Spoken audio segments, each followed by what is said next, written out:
ਤੁਹਾਡਾ ਨਹੀਂ ਕੋਈ ਮਾੜਾ, ਤੁਸੀਂ ਮੇਰੇ ਭਰਾ मेरे जितने भी डेली पोस्ट के मुद्दे काम करते हैं जब पीटीसी करते हैं मैं उन्हें बहुत प्यार करता है क्योंकि मैंने प्यार करता लेकिन मैं डेली पोस्ट में बाइट दिंदा ना डेली पोस्ट है ना पीटीसी क्योंकि ये बादलों का चैनल है जो कला एक मैं माफी तुम मेरे भरा हो मैं थोड़े तो हाथ जोड़ के माफी इस चैनल में मैं बाइट नहीं गुस्से ना हो तुसी ना गुस्से हो डेली पोस्ट वाले मार खोजन कोई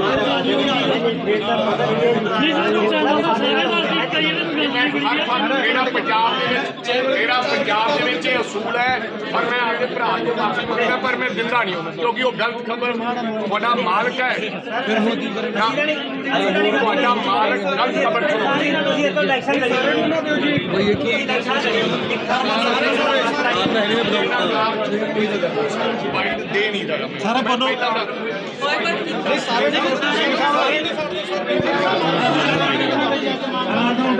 नहीं समझदा जी मैं अज पहली मीटिंग साडी मानसा जिले में सी मैनू इंचार्ज लाया गया इस जिले का सो तमाम साडे कांग्रेस के लीडर साहबानां दे नाल DCSSP साहब के एडमिनिस्ट्रेशन नाल मिल के जिहड़े आने वाले समय च असीं काम कर रहे हैं उन्हां दे मतलब अजकल गलबात हुई जिहड़ियां कोई साडियां दिक्कतां हैगियां पब्लिक दियां ਜਾਂ सारे ਜ਼ਿਲ੍ਹੇ ਦੇ ਵਿੱਚ ਜਿਹੜੀਆਂ ਦਿੱਕਤਾਂ ਹੈ ਕਮੀਆਂ ਪੇਸ਼ੀਆਂ ਉਹਨਾਂ ਨੂੰ ਕਿੱਦਾਂ ਠੀਕ ਕੀਤਾ ਜਾਵੇ ਤਾਂ ਜੋ ਅਸੀਂ ਹਰ ਵਰਗ ਦੇ ਲੋਕਾਂ ਨੂੰ ਸੰਤੁਸ਼ਟ ਕਰ ਸਕੀਏ ਔਰ ਜਿਹੜੀਆਂ ਬਣਦੀਆਂ ਸਹੂਲਤਾਂ ਤੋਂ ਮਾਨਸਾ ਦੇ ਲੋਕ ਜਾਂ ਮਾਨਸਾ ਵਾਂਝਾ ਹੈ ਮਾਨਸਾ ਜ਼ਿਲ੍ਹਾ ਬਰਨਾਲਾ ਹੋਏ ਚਾਹੇ ਗੋਆ ਹੋਏ ਚਾਹੇ ਸਤੂਲਗੜ੍ਹ ਹੋਏ ਉਹ तमाम ਚੀਜ਼ਾਂ ਅਸੀਂ ਪੂਰੀਆਂ ਕਰ ਸਕੀਏ ਅੱਜ ਇਸ ਕਰਕੇ ਮੈਂ ਇੱਥੇ ਆਇਆ ਕਿ ਪਹਿਲੀ ਮੀਟਿੰਗ ਹੋਈ ਹੈ नाल दी नाल ये भी फैसला लिया कि हर 15 दिन बाद असी इस तरह एक मीटिंग करया करांगे और जेड़े काम पिछली मीटिंग गए होंगे उन्होंने डिस्कस करांगे और तमाम जनता की जिहड़ी आवाज़ है वो थल्ले जिहड़ा बंदा बैठा है पूरी आवाज़ सुन के सरकार के खन्ना तक पहुँचाने का काम करूँगा इस मतलब अज मैं मानसा फेरी से मीटिंग बस नहीं जाती ਜਦੋਂ कि मानसा के इन्नियां कंडम बसां चल रही ने विभाग वालों उन्होंने कोई कार्रवाई नहीं की जा रही सो मानसा के पिंडों किसी पिंड च PRTC बस ना जाती होवे शायद मैं थोड़े नाल इस गल से सहमत नहीं हाँ पर यह हो सकता है कि कई पिंडों च PRTC बस ना जाती हो और तुसी क्या कंडम बसां ने ਇਹਦੇ ਪਿੱਛੇ जीजे साले की राजनीति सी जानी कि सुखबीर बादल ते मजीठा जिन्हों ने ट्रांसपोर्ट माफिया पैदा किया ना कि एक माफिया वो माफिए दे पैदाइशी ने ये 15 साल किसी प्रकार का कोई 15 साल पहला माफिया नहीं हुंदा सी चाहे वो ड्रग माफिया चाहे वो रेत माफिया चाहे वो केबल माफिया चाहे वो ट्रांसपोर्ट माफिया हर एक नाल वो सीधे ते सीधे जुड़ते हैं लेकिन ट्रांसपोर्ट माफिया नाल तो वो सीधे जुड़ते हैं 53 लाख रुपए का मुनाफा मेरे बन तो बाद अज PRTC ते रोडवेज नूं हो रहा है डेली का every day if you calculate 53 lakh into 14.5 साल 10 साल हो तो 4.5 साल ये ते अगर वो दिन ते कैलकुलेट करोगे 365 के हिसाब नाल तो 2700 करोड़ रुपया पर बादल जीजा साले दे करके जिहड़ा लुट हुई है ट्रांसपोर्ट की इसे करके बसां टुट गईयां इसे करके बसां नवीं नहीं पाईयां गईयां इसे करके इहदा पैसा ते रेवन्यू वो लोग खा गए जिहदी मैं इंक्वायरी करवाउण जा रहे हैं और तुहानूं खुशखबरी दसदा कि जो बने हैं 842 नवीं बसां का मैं ऑर्डर दे चुकिया है लेकिन अज जो PRTC दे ते रोडवेज के हालात ने पूरे पिछे जीजा साला का अहम रोल है इस करके साडे बसां दी हालात अज ही सफाई एक दिन पहले ही सफाई हुई है ये लोड़ नहीं सी भी रोजाना सफाई चाहिए थी बस स्टैंड की कल कूड़ा जिहड़ा रात नूं ही चक्या गया 100% मैं तुहानूं बेनती करनी चाहना मैं 15 दिन पहला मुहिम स्टार्ट की सी 2 बस स्टैंडों पर मैं अचनचेत जाके सफाई का प्रोग्राम कढ़िया लेकिन सफाई निरंतर होनी चाहिए है मैं प्रेस वाले भरावां नूं बेनती करांगा कि जिथे ऐसी कोताही होंदी है तुसी जरा निगाह रखियो जिहड़ा भी ऑफिसर निरंतर सफाई नहीं कराएगा ਉਹਦੀ ਛੁੱਟੀ ਜਲਦ ਕਰ ਦਿੱਤੀ ਜਾਏਗੀ। ਰੂਟ ਅੱਜ ਬੰਦ ਕਰਤੇ ਕਿ ਤੁਸੀਂ ਆਏ ਹੋ, ਇਹਦਾ ਮਤਲਬ ਸਾਰੇ ਜਿਹੜੇ ਟਰਾਂਸਪੋਰਟ ਦੇ ਅਧਿਕਾਰੀ ਆ ਉਹਨਾਂ ਨੂੰ ਪਤਾ ਵੀ ਕਿਹੜੀਆਂ ਬੱਸਾਂ ਨਿਕਾਲੀਆਂ। ਬਿਲਕੁਲ ਹੋ ਸਕਦਾ ਹੈ ਕੁਝ ਟਰਾਂਸਪੋਰਟ ਦੇ ਅਧਿਕਾਰੀਆਂ ਨੂੰ ਪਤਾ ਹੋਵੇ। Matter of inquiry, it's a matter of inquiry.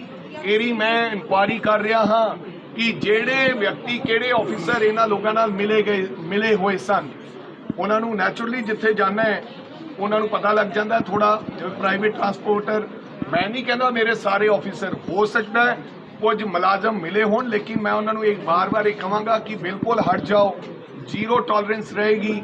ਕਾਨੂੰਨ ਕਿਸੇ ਨੂੰ ਵੀ ਕਾਨੂੰਨ ਦੀ ਉਲੰਘਣਾ ਨਹੀਂ ਕਰਨ ਦਿਆਂਗਾ। ਜਿਹੜਾ ਅਧਿਕਾਰੀ ਇਹ ਕਰੇਗਾ ਸਸਪੈਂਡ ਨਹੀਂ ਕਰਾਂਗਾ, ਡਿਸਮਿਸ ਕਰਾਂਗਾ, ਔਰ ਜਿੰਨਾ ਸਰਕਾਰ ਦਾ ਰੈਵਨਿਊ ਲਾਸ ਹੋਊਗਾ ਉਹ ਇਹ ਤੋਂ ਲਾਉਂਗਾ। ਸਰ ਰੈਵਨਿਊ ਵਧਿਆ ਤੇ ਤੁਸੀਂ ਵਧਾਈ ਦੇ ਪਾਸੋਂ ਪਰ ਲੋਕਾਂ ਦੇ ਚਰਚਾ ਵੀ ਅਵਤਾਰ ਹੈਂਡਲੀ ਦਾ ਵੱਡਾ ਟਰਾਂਸਪੋਰਟ ਦਾ ਕੰਮ ਹੈਗਾ ਜਾਂ ਹੋਰ ਵੀ ਕੀ ਕਾਂਗਰਸੀ ਆਗੂ ਹੈਗੇ, ਤੁਹਾਡੇ ਇਹ ਗੱਲ ਹੁੰਦੀ ਹੈ ਕਿ ਤੁਸੀਂ ਸਿਰਫ ਆਪਣੇ ਸਿਆਸੀ ਵਿਰੋਧੀਆਂ ਦੀਆਂ ਬੱਸਾਂ ਨੂੰ ਹੀ ਬ੍ਰੇਕ ਲਵਾ ਰਹੇ ਹੋ। ਗਲਤ ਕਿਉਂ ਗੱਲ ਕਰ ਰਹੇ ਹੋ? ਅਗਰ ਡੇਟਾ ਨਹੀਂ ਹੋਵੇ ਤਾਂ ਸਵਾਲ ਨਹੀਂ ਪੁੱਛਣਾ ਚਾਹੀਦਾ।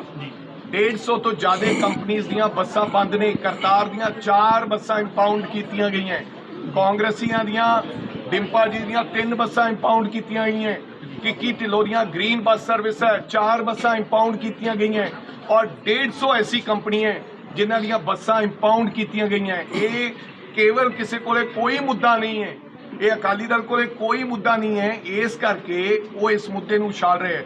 ਮੈਂ ਰੈਂਡਮਲੀ ਜਿਸ ਵਿਅਕਤੀ ਦਾ ਟੈਕਸ ਟੁੱਟ ਗਿਆ ਉਹਦੀ ਬੱਸ ਬੰਦ ਕਰ ਰਹੇ ਹਾਂ, ਜਾਂ ਜਿਹੜੀ ਅਨਅਧਿਕਾਰਤ ਤੌਰ ਤੇ ਚੱਲ ਰਹੀ ਹੈ, ਜਾਂ 1 ਨੰਬਰ ਤੇ 4 ਬੱਸਾਂ ਚੱਲ ਰਹੀਆਂ ਉਹਨਾਂ ਦਾ ਕਰ ਰਹੇ ਹਾਂ। ਤੇ ਉਹ ਕਿਹਨਾਂ ਦਾ ਸੀ?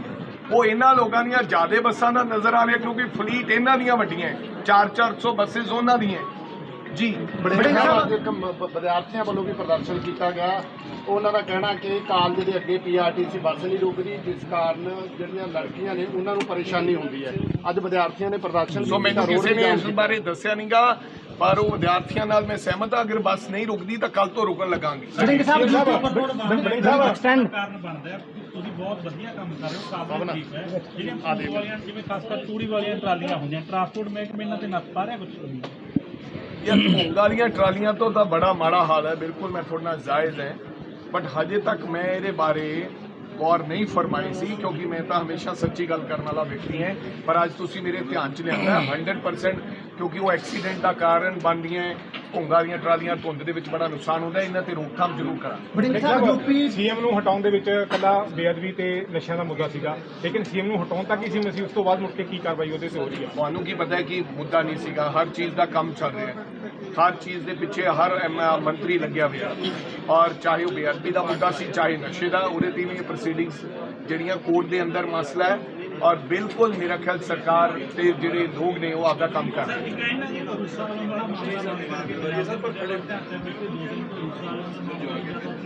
ਹਾਂ। ਮੈਂ ਵੀ ਇਹ ਕਹਾਂਗਾ ਕਿ ਛੱਡ ਦਿਓ ਹੁਣ, ਵਿਚਾਰੇ ਆਂਟੀ ਲਾਗੀ ਜਿਹੜੇ ਲਾਉਣੇ ਸੀ, ਛੱਡ ਦਿਓ ਹੁਣ, ਨਾ ਬੀਬੀ ਜੀ ਨੂੰ ਰੋਜ਼ ਉਛਾਲਿਆ ਜਾਓ। ਬੜਿੰਗ ਸਾਹਿਬ, ਯੂਪੀ ਦਿੱਲੀ ਦੀਆਂ ਗੱਡੀਆਂ ਸੜਕਾਂ ਤੇ ਦੌੜਦੀਆਂ ਨੇ, ਪੰਜਾਬ ਦੇ ਕ੍ਰਾਈਮ ਹੋ ਜਾਂਦਾ ਪਤਾ ਨਹੀਂ ਚੱਲਦਾ, ਉਹਦੇ ਲਈ ਕੋਈ ਯੂਪੀ ਦਿੱਲੀ ਦੀਆਂ ਇੱਥੇ ਲਿਆ ਕੇ ਪੰਜਾਬ 'ਚ ਦੌੜਦੇ ਨੇ, ਜਿਹੜੇ ਮਾਲਕ ਹੋਰ ਨੇ ਇੱਥੇ ਉੱਦਾਂ ਹੀ ਚੱਲੀ ਜਾਂਦੇ ਨੇ, ਉਹ ਨਾਮ ਨਹੀਂ ਹੁੰਦੇ, ਉਹਦੇ ਲਈ ਕੋਈ ਪਾਲਿਸੀ ਤਿਆਰ ਕਰੇਗੀ ਸਰਕਾਰ ਵੀ ਮਾਲਕ ਗੱਡੀ ਦਾ? ਜਿਹੜੀਆਂ ਨੋਰਮਸ NOC ਵਗੈਰਾ ਹੋਏਗੀ ਤਾਂ ਉਹ ਤਾਂ ਪਹਿਲਾਂ ਵੀ ਹੁੰਦੀਆਂ ਸੀ, ਹੁਣ ਵੀ ਹੋਣੀਆਂ, ਬਟ ਬਿਲਕੁਲ ਐਸੀ ਕੋਈ ਗੱਲ ਨਹੀਂ ਹੈ ਕਿ ਕ੍ਰਾਈਮ ਕਰਕੇ ਬੱਸ ਜਿਹੜੀ ਆ ਉਹ ਕਰਕੇ ਚਲੀ ਜਾਂਦੀ ਹੈ ਤੇ ਉਹਦੇ ਤੋਂ ਕੋਈ ਕਾਰਵਾਈ ਬਸ ਨਹੀਂ। ਲੋਕ ਨਿੱਜੀ ਗੱਡੀਆਂ ਜਿਹੜੀਆਂ ਕਾਰਾਂ ਆ ਗਈਆਂ, ਕਾਰਾਂ ਇੱਥੇ ਇੱਦਾਂ ਹੀ ਚੱਲ ਰਹੀਆਂ ਨੇ, ਕਾਰਾਂ ਦਾ ਵੀ NOC ਦਾ ਹੈਗਾ ਕਿ ਅਸੀਂ ਇਹ ਚਾਹੁੰਦੇ ਕਿ ਉਹ ਆਪਦੀ NOC ਲੈ ਕੇ ਆਉਣ ਤੇ ਅਸੀਂ ਉਹਨਾਂ ਦੇ ਨਾਮ ਕਰੀਏ। ਵੈਸੇ ਤਾਂ ਯੂਪੀ ਦਾ ਬੰਦਾ ਵੀ ਲਿਆ ਕੇ ਤਾਂ ਗੱਡੀ ਤਾਂ ਚਲਾ ਹੀ ਸਕਦਾ ਨਾ ਪੰਜਾਬ 'ਚ, ਨਾ ਹੀ ਨਹੀਂ ਹੁੰਦੀਆਂ ਜਿੱਥੇ। ਨਹੀਂ, ਕੋਈ ਗੱਡੀ ਯੂਪੀ ਤੋਂ ਆ ਰਹੀ ਹੈ, ਕਦੇ ਕਰਨਾਟਕਾ ਤੋਂ ਆ ਰਹੀ ਹੈ, ਕੇਰਲਾ ਤੋਂ ਆ ਰਹੀ ਆਉਂਦੀ ਹੈ, ਜਾਂ ਟੂਰਿਸਟ ਲੈ ਕੇ ਆਉਂਦੇ ਹੈ, ਅਸੀਂ ਉਹਨਾਂ ਨੂੰ ਰੋਕ ਨਹੀਂ ਸਕਦੇ। ਬਟ ਹਾਂ, ਜਿਹੜੀਆਂ ਇੱਥੇ ਪੱਕੀਆਂ ਗੱਡੀਆਂ ਹੈਗੀਆਂ ਉਹਨਾਂ ਨੂੰ ਆਪਣੇ ਨਾਮ ਕਰਾਉਣੀਆਂ ਚਾਹੀਦੀਆਂ, ਉਹਨਾਂ ਨੂੰ NOCs ਲੈਣੀ ਚਾਹੀਦੀ ਹੈ, ਔਰ ਜਿਹੜੇ ਇਸ ਤਰ੍ਹਾਂ ਨਹੀਂ ਕਰ ਰਹੇ ਉਹਨਾਂ ਤੇ ਕਾਰਵਾਈ ਹੋਣੀ ਚਾਹੀਦੀ ਹੈ। ਕਰਮਚਾਰੀ ਫਿਰ ਹੜਤਾਲ ਤੇ ਚਲੇ ਗਏ ਨੇ ਲਗਾਤਾਰ, ਕਾਫੀ ਲੰਬਾ ਸਮਾਂ ਹੋ ਗਿਆ, ਕੀ ਹੋ ਰਿਹਾ? ਸਾਰੇ ਦਫ਼ਤਰੀ ਬੰਦ ਪਏ ਜੀ, ਤਹਿਸੀਲਦਾਰ ਦਫ਼ਤਰ ਬੰਦ ਹੈ। ਮੈਨੂੰ ਲੱਗਦਾ ਕਿ ਮੈਂ ਉਹਨਾਂ ਕਰਮਚਾਰੀ ਭਰਾਵਾਂ ਨੂੰ ਵੀ ਕਹਾਂਗਾ, ਚੰਨੀ ਸਾਹਿਬ ਇੱਕ ਕਾਮਨ ਮੈਨ ਪੰਜਾਬ ਦਾ ਮੁੱਖ ਮੰਤਰੀ ਬਣਿਆ, ਤੁਹਾਡਾ ਉਹਨਾਂ ਨੂੰ ਦਰਦ ਹੈ, ਇਸ ਤਰ੍ਹਾਂ ਨਹੀਂ ਕਰਨਾ ਚਾਹੀਦਾ, ਇਹ ਪ੍ਰੈਸ਼ਰਾਈਜ਼ ਦੀ ਰਾਜਨੀਤੀ ਵੀ ਨਹੀਂ ਕਰਨੀ ਚਾਹੀਦੀ, ਸਟਾਫ ਨੂੰ ਮੁੜ ਦੁਬਾਰਾ ਆਪਦੇ ਕੰਮ ਤੇ ਆ ਜਾਣਾ ਚਾਹੀਦਾ। ਮਾਨਸਾ ਪੁਲਿਸ ਦਾ ਇੱਕ ਜਿਹੜਾ ਹੌਲਦਾਰ ਹੈਗਾ, ਉਹ ਬਾਬੇ ਨਾਲ ਗਨਮੈਨ ਸੀ, 11 ਸਾਲ ਰਣਜੀਤ ਕਤਲ ਕੇਸ ਦੇ ਵਿੱਚ ਉਹ ਸਜ਼ਾ ਵੀ ਚੁੱਕਾ ਤੇ ਉਹਨੂੰ SIT ਦਾ ਬੇਅਦਬੀ ਦਾ ਮੈਂਬਰ ਬਣਾਇਆ। ਬੇਅਦਬੀ ਵਾਲੀ SIT ਹੈ, ਕੀ ਨਾਮ ਹੈ? ਜਿਹਨੂੰ ਹੁਣ ਸਜ਼ਾ ਸਬਦਲ ਉਹ ਤਾਂ ਚਲਾ ਗਿਆ ਅੰਦਰ ਹੈ।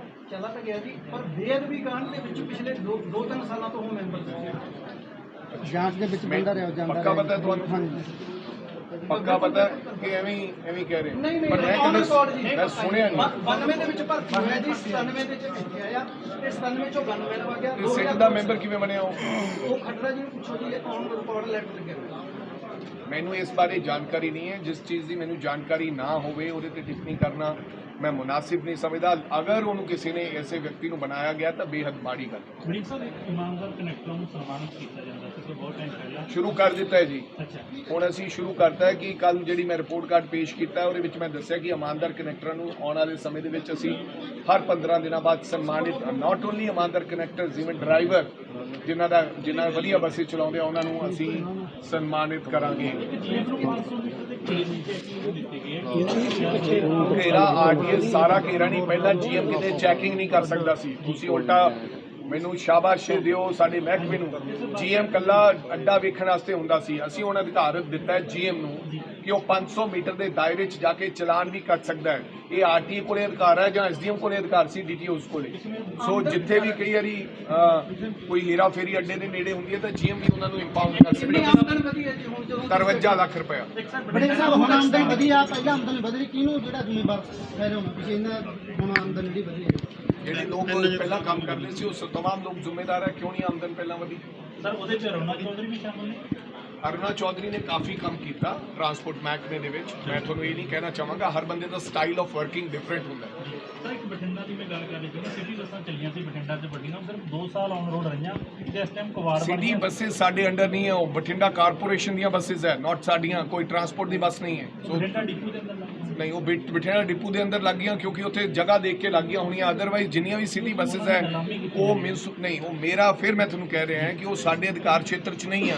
बिल्डिंग साहब जो बसें आप पकड़ी है उसमें जिन्होंने टैक्स नहीं भरा उसको क्या आप उन अफसरों पर कार्रवाई करेंगे जैसे वेरका साहब कर रहे हैं? नहीं, जो टैक्स किसी के ऊपर कार्रवाई बनती है, कार्रवाई तो मैं बसेस के ऊपर कर रहा हूँ।